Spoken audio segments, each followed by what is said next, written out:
Bonjour à tous et bienvenue pour la suite de mon histoire. Je vous remercie énormément d'être de plus en plus nombreux à vous abonner à ma chaîne et à attendre la suite de mon histoire. En tout cas, n'hésitez pas à laisser des commentaires, à laisser des petits likes pour donner de la force. Ça fait toujours plaisir.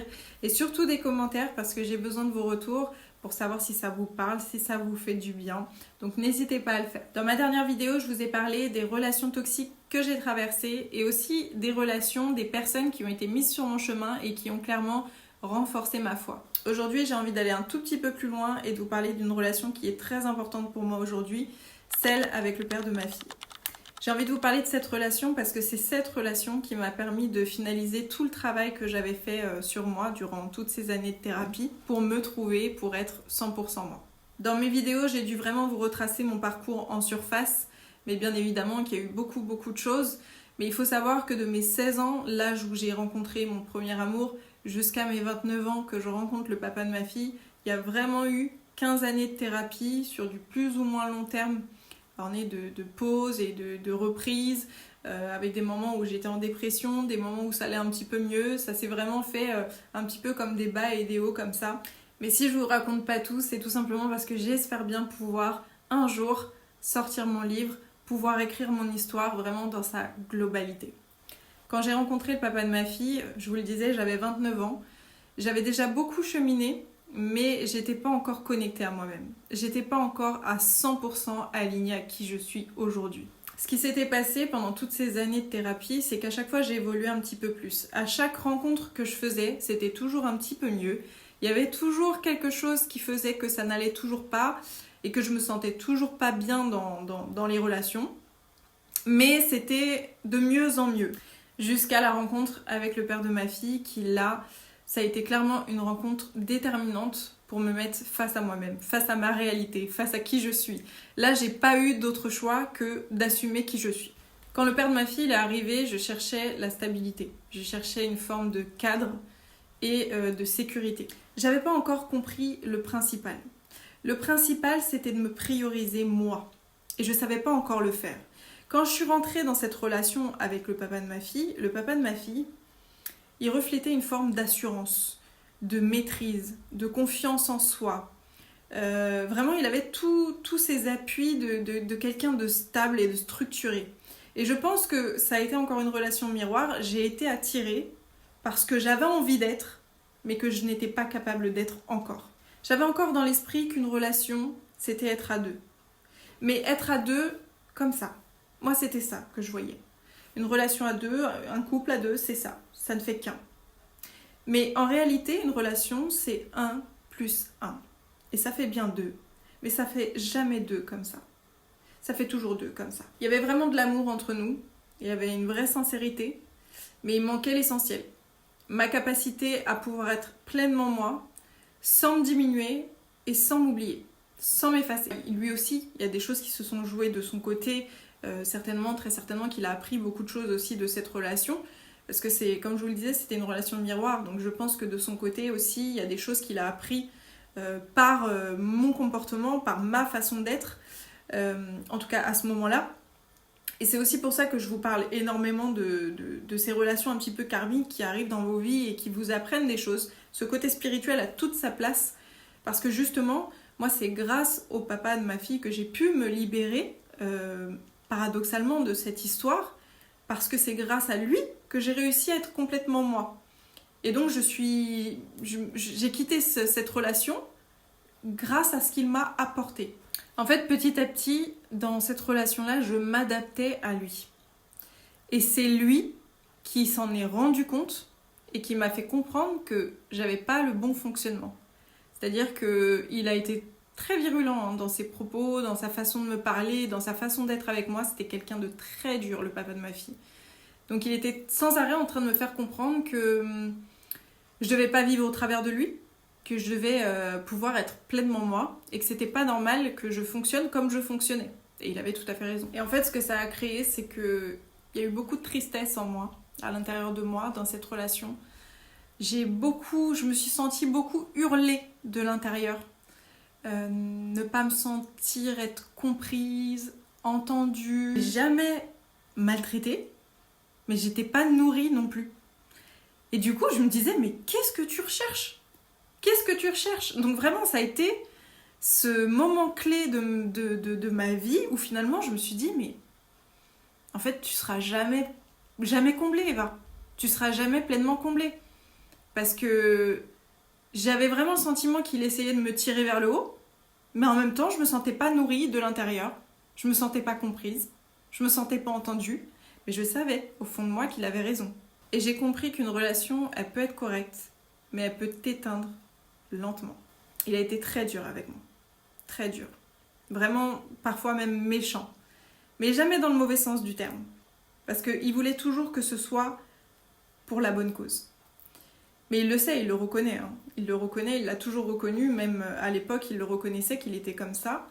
Mais la différence entre lui et moi, c'est que lui, il savait pourquoi il fonctionnait de cette manière-là. Donc moi, je lui reprochais son langage de l'amour, parce que finalement, je me sentais jamais suffisamment aimée, je ressentais jamais suffisamment l'amour, et comme je vous l'expliquais, j'ai tellement manqué d'affection que moi j'avais vraiment besoin de quelqu'un qui soit affectueux, de quelqu'un qui sache donner de la tendresse, de quelqu'un qui parle le même langage de l'amour que moi.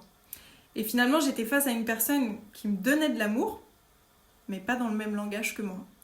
Et c'était ça qui était très compliqué, c'est qu'à force de lui demander des choses qu'il n'était pas en capacité de pouvoir me donner, et ben, il y a plein de choses qui se sont installées, notamment des mensonges, des infidélités, des choses pas très sympas, mais qui ne pouvaient de toute façon pas être autrement, puisque ça ne fonctionnait pas. Et son langage de l'amour à lui, c'était justement de me pousser dans mes retranchements, de me mettre face à mes réalités, de me mettre face à ce que j'étais pas capable encore objectivement de me dire à moi-même.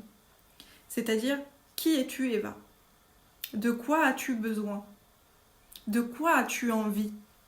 Parce que moi, quand je lui disais, et là il y en a beaucoup d'entre vous qui vont se reconnaître en regardant cette vidéo, mais quand je lui disais, mais tu me donnes pas d'amour, tu me montres pas ton amour, moi j'ai besoin que tu me montres que tu m'aimes, que tu me dises je t'aime, que tu me fasses des câlins.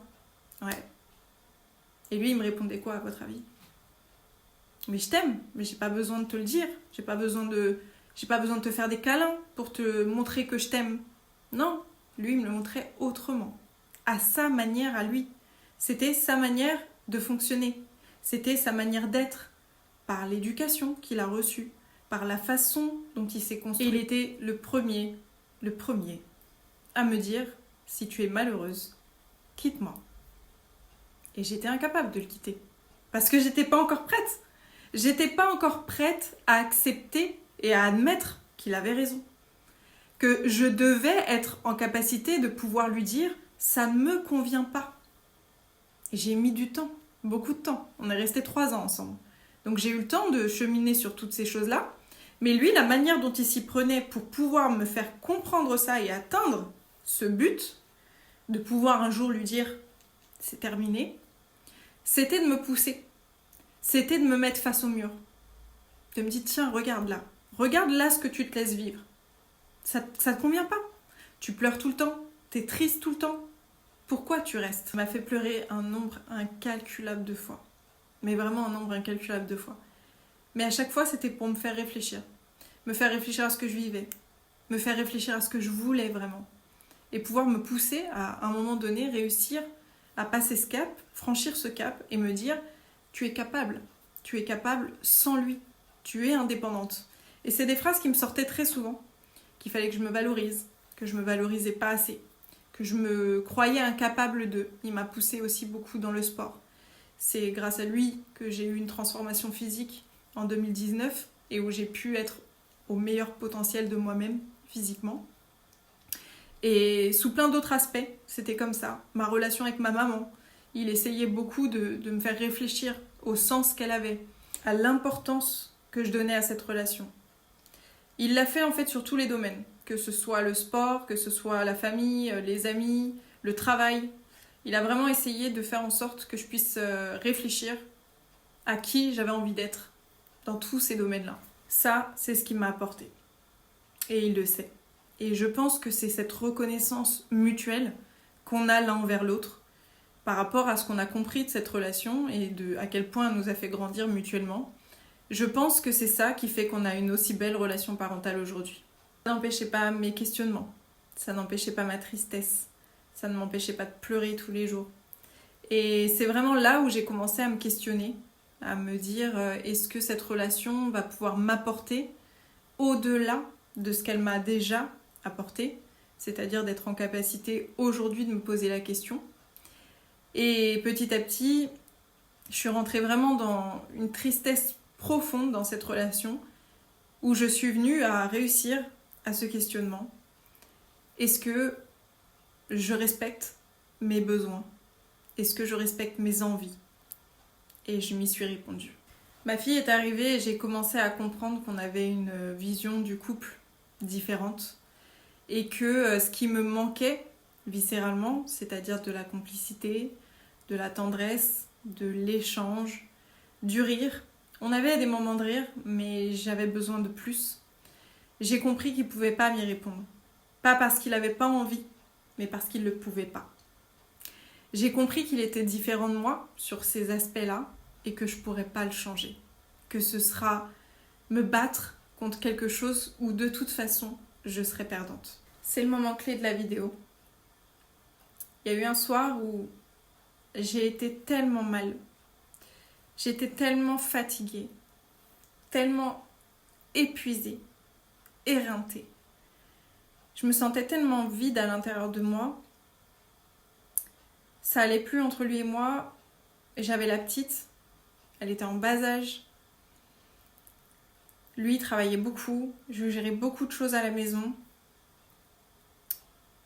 J'ai pris la petite avec moi. Je l'ai emmenée dans la chambre. Je pleurais. J'arrêtais pas de pleurer. Je vidais intégralement ma tristesse. Et là, j'ai pris la petite comme ça et je me suis mise à prier. Je me suis assise sur le lit et j'ai prié. Et j'ai demandé, mon Dieu, si cette relation n'est pas pour moi, enlève-la. Si je ne suis pas à ma place, montre-le-moi clairement. Si je dois partir, donne-moi la force et le courage, Seigneur, de pouvoir le faire. Seigneur, je suis épuisée. Je ne veux plus souffrir. Je veux juste être en paix. Je veux pouvoir vivre ma vie simplement, sans pleurs, sans cris, Seigneur. Pour moi et mon enfant, montre-moi le chemin. Si quelqu'un doit m'accompagner, si quelqu'un doit m'aider, montre-le-moi clairement, que je puisse reconnaître cette personne, Seigneur. Mais s'il te plaît, ne me laisse plus souffrir. Ne me laisse plus comme ça. Aide-moi, Seigneur. Dieu ne m'a pas répondu par des mots. Il m'a répondu par un malaise de plus en plus fort et l'impossibilité de pouvoir continuer cette relation. Une relation qui s'éteignait de plus en plus. Et bizarrement, un sentiment de paix qui venait me gagner, qui venait m'habiter. Un sentiment de pouvoir me projeter dans l'idée de vivre seule, moi et ma fille. Et plus les jours passaient, plus je gagnais en assurance sur cette idée. Un jour, j'ai compris que rester, c'était me trahir. Que partir, c'était me sauver. Et c'était aussi sauver ma fille. C'était la sauver d'une ambiance qu'elle n'avait pas demandée. Je venais tout juste de comprendre ce que le père de ma fille m'expliquait depuis des années. Mettre fin à cette relation, c'était pas un échec. C'était un acte de responsabilité. Un acte d'amour. Pour moi, pour lui et pour notre fille. Parce qu'elle méritait d'avoir des parents alignés, une mère vivante et une maman surtout en paix avec ses choix. Et c'est là que la vie, plutôt Dieu, m'a vraiment surprise. Alors que nous avions pris la décision mutuelle d'arrêter notre relation, j'ai commencé à entrevoir la réponse à ma prière. Et j'ai compris directement. Je vous avais expliqué que j'avais déjà croisé Loïc, sans le savoir, sans le connaître, dans une relation bien des années avant, sans comprendre le rôle qu'il allait jouer dans ma vie à ce moment-là. accrochez-vous parce que c'est vraiment digne d'un film. Avec le papa de ma fille, il faut savoir qu'on s'est séparés plusieurs fois, même avant d'avoir notre fille. On a eu des moments où on s'est séparés vraiment sur des longues périodes ou des plus courtes, mais en fait il y a eu beaucoup de cassures, de moments où ça n'allait plus entre nous. Avant d'emménager avec le père de ma fille, lorsque j'étais enceinte, les 3 premiers mois de ma grossesse, j'étais toute seule. Et j'avais un appartement. Et quand j'ai appris ma grossesse, on venait une énième fois de se séparer 2 semaines avant. C'est pour vous dire à quel point c'était compliqué. Vraiment trop de mensonges, trop de cachotteries. Enfin vraiment, on était rentré dans quelque chose de vraiment néfaste. Et là, je vais pouvoir témoigner de la grandeur de Dieu et vous montrer à quel point c'est fascinant. Parce que vraiment, je vous le dis tout le temps, hein, tout est orchestré. Donc bien avant que je tombe enceinte, je travaillais en tant qu'hôtesse dans l'événementiel. Et mon job, c'était de venir un petit peu m'occuper, m'assurer que les clients aillent bien, qu'ils passent un bon moment, etc. Et il y a eu un soir où j'ai travaillé dans un restaurant dans le 16e arrondissement. Et ce soir-là, spécifiquement, je devais récupérer les contacts des réseaux sociaux de toutes les tables. Et donc, je passe de table en table pour récupérer les réseaux sociaux. Et là, je tombe sur Loïc. Alors, il me reconnaît, je le reconnais, on se reconnaît. Vous savez, cette sensation que vous connaissez quelqu'un, mais vous ne savez pas d'où. Moi, j'avais vraiment le sentiment de le connaître, mais de ne pas savoir d'où je le connaissais. Et donc, en discutant, lui, ça avait fait la même chose sur le moment. Mais bon, on ne se parle pas, voilà, beaucoup de pudeur.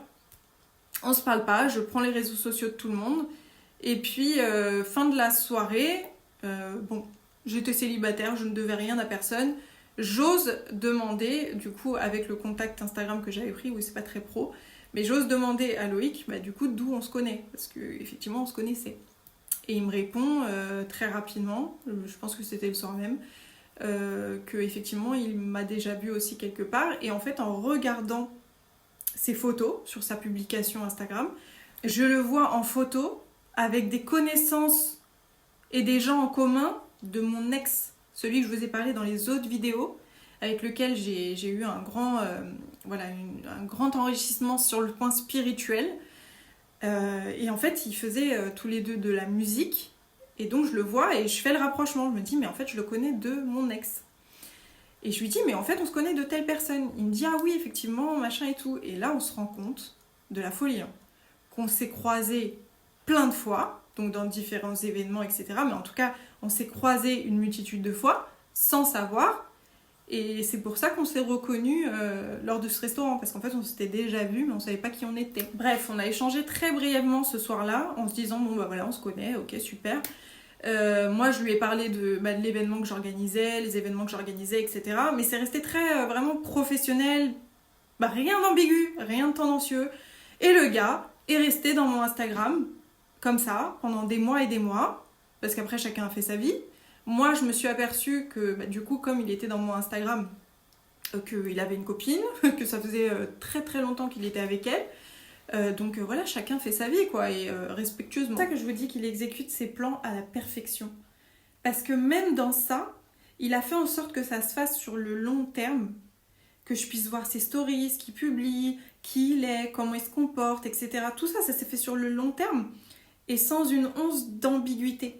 Ça veut dire que même quand je voyais ses stories, il n'y avait rien de tendancieux dans ma tête. Je me disais juste, waouh, ça a l'air quelqu'un de bien, il a l'air simple comme garçon, il a l'air de vraiment bien s'occuper de son fils, etc. Donc je me faisais des réflexions comme ça, mais tout en étant complètement amoureuse du père de ma fille, et vraiment, dans ma tête, c'était impensable d'envisager autrement que d'être avec le père de ma fille. Donc, vous voyez, Dieu, il est fort, il est vraiment fort. Bref, j'ai eu le temps de tomber enceinte, d'être 3 mois toute seule, que le père de ma fille revienne dans ma vie encore une nouvelle fois, qu'on assume cette grossesse ensemble, qu'on emménage ensemble, qu'on fasse tout ensemble. J'ai eu le temps de passer par l'amour, la haine, le désespoir, tout ce que vous voulez. Plus d'un an. Plus d'un an à constater les stories de Loïc sans m'en rendre compte, à me dire que ça pourrait être potentiellement quelqu'un qui me conviendrait, etc., etc. Sans ambiguïté, vraiment, je tiens à le préciser. Et surtout, il ne faut pas oublier que c'est grâce au père de ma fille que je me suis posé la question de savoir si ça me correspondait vraiment ce que je vivais avec lui ou pas. Donc en fait, tout ça, ça s'est fait aussi en grande partie grâce au comportement du père de ma fille envers moi et de tout ce qu'il m'a apporté. Parce que finalement, ces réflexions-là ne se seraient pas faites sans lui. Comme je vous le disais, Loïc, il avait une copine. Donc c'était pas du tout dans mon esprit qu'il y ait quoi que ce soit avec Loïc. J'étais vraiment dans une projection, j'allais de plus en plus vers l'idée de me retrouver seule avec mon enfant et de pouvoir vraiment m'aligner à qui j'étais, à mes besoins et mes envies, en fait, surtout. Donc c'était vraiment... Dieu, il a fait vraiment le truc, mais parfait. On a que la séparation avec le père de ma fille, on se sépare, c'est fini entre nous. On faisait un petit peu de la cohabitation, c'était un petit peu compliqué, mais on n'était plus ensemble. Et moi, je suis dans mes cartons, je suis vraiment dans ma projection de ma vie d'après avec ma fille, etc. Et comme je vous le disais, avec Loïc, on n'échangeait pas des masses. C'est-à-dire que les échanges qu'on avait, ça se limitait à des interactions sur Instagram. On mettait une story, je répondais. Enfin voilà, c'était vraiment... on parlait pas énormément en fait. Même si on parlait, on échangeait très peu. Et je me rappelle que ça faisait quelques semaines que j'étais séparée du père de ma fille. Et je vois une publication Instagram de Loïc où ça n'a pas l'air d'aller. Et il avait mis un truc où comme quoi ça n'allait pas. Et je lui ai envoyé un message en lui disant qu'est-ce qui se passe, pourquoi ça va pas et tout. Et il me répond que sa copine vient de le quitter. Et ça faisait 8 ans qu'ils étaient ensemble. Je suis vraiment dans la compassion. Parce que je suis en train de traverser exactement la même chose. Et que je me dis, purée, il doit être mal. Parce que moi, ça fait pas 8 ans, ça fait 3 ans. Bon, il y a certains enfants. Mais 8 ans de relation, j'imagine que ça doit faire mal. Et je suis vraiment dans la compassion sur le moment. Je lui envoie un message, je lui dis j'espère que ça va aller, je suis vraiment désolée pour toi. Et là, seulement quelques jours après ça, je suis à l'initiative, je lui envoie un message et je me dis je vais lui demander s'il veut aller boire un verre avec moi. Donc oui, c'est moi qui ai fait le pas. Donc je me suis dit pas non plus, voilà, dans aucune projection quelconque, je me suis dit on va aller passer un moment ensemble, ça a l'air d'être une personne vraiment sympa, ça va lui changer les idées, ça me changera les idées aussi, et on va juste passer un bon moment entre deux personnes qui se comprennent et qui vivent la même chose en fait, tout simplement. Ce serait vous mentir que de vous dire que j'avais pas capté le potentiel du garçon. J'avais capté son potentiel, je savais très bien à qui j'avais affaire quand j'y suis allée. Mais j'avais vraiment pas pour idée de construire quoi que ce soit. Et puis surtout à ce moment-là, je sortais d'une relation avec le père de ma fille, avec un enfant, etc. Donc j'étais pas du tout là-dedans. Loïc ne l'était pas non plus d'ailleurs, pour en avoir discuté après. On était vraiment tous les deux, deux personnes qui avaient juste envie d'échanger avec une personne qui allait plus ou moins le comprendre. Mais on s'attendait pas à ce que le rendez-vous soit comme il s'est passé. À ce moment-là, j'étais plus du tout dans le manque. J'étais plus dans la peur. J'avais pas d'anxiété de devoir me séparer, de devoir recommencer une vie. J'étais vraiment en paix et j'avais absolument besoin de rien dans ma vie, sauf que ma fille et moi en soient bien. Loïc, il n'a pas comblé un vide. Il est venu accompagner un équilibre que je venais enfin de trouver. Il a apporté une stabilité émotionnelle, de la douceur et de la présence surtout. La suite, vous la connaissez, c'est qu'à la suite de ce verre, on a continué à échanger, à beaucoup discuter, énormément échanger. On a fait des sorties au restaurant, au cinéma, juste aller se balader, vraiment pour apprendre à se connaître mutuellement. Et on s'est vite rendu compte que sur les 10 dernières années qui étaient passées, de son côté, son histoire à lui, ça matchait parfaitement avec mes 10 dernières années à moi. Nos histoires communes s'emboîtaient comme un puzzle. Et c'est exactement à ce moment-là que j'ai compris que Dieu a répondu à ma prière. Il m'avait pas seulement amené quelqu'un pour m'aider. Il m'avait amené quelqu'un de bien pour moi. Il m'a amené la bonne personne au moment où j'étais enfin capable d'être moi, toute seule. Aujourd'hui, on a construit une vie harmonieuse, saine, équilibrée, avec 2 enfants, puisque lui aussi a un garçon de son côté. Ça fait 5 ans qu'on est ensemble et je tiens à remercier publiquement le papa de ma fille, à qui je dois énormément sur la construction de ma personne, sur la valeur que je me donne et qui je suis devenue présentement. C'est aussi le message que je voudrais que vous reteniez de cette vidéo. quand vos relations se terminent, et surtout avec des enfants, ne vous concentrez pas que sur les mauvais côtés. Ne vous concentrez pas que sur les mauvaises choses que ça vous a apporté. Essayez de vous concentrer sur l'essentiel. Qu'est-ce que vous en retenez? Qu'est-ce que ça vous a appris? Et comment ça vous a fait grandir? Toutes les relations vous apprennent et vous transforment. Il y en a qui sont plus révélatrices que d'autres. Mais finalement, on finit toujours par vous démontrer pourquoi ça n'a pas fonctionné. Quand une relation s'effondre, c'est pas toujours une punition. Parfois, c'est une réponse divine. Fais confiance à ce qui se défait. Fais confiance à ton intuition. Et surtout, fais confiance à la prière sincère. Merci d'avoir écouté ce morceau de mon histoire. N'oublie pas de t'abonner, de laisser un commentaire si cette vidéo t'a parlé. Et surtout, reste bien connecté parce que dans la prochaine vidéo, je vais te reparler de ma cousine. Je te parlerai de l'avant et de l'après son décès et surtout comment de façon surnaturelle, elle a su me démontrer ce que j'avais à faire moi ici-bas. Si cette vidéo t'a parlé, n'hésite pas à la partager. Nous sommes vraiment nombreux à marcher ensemble dans ce chemin de guérison.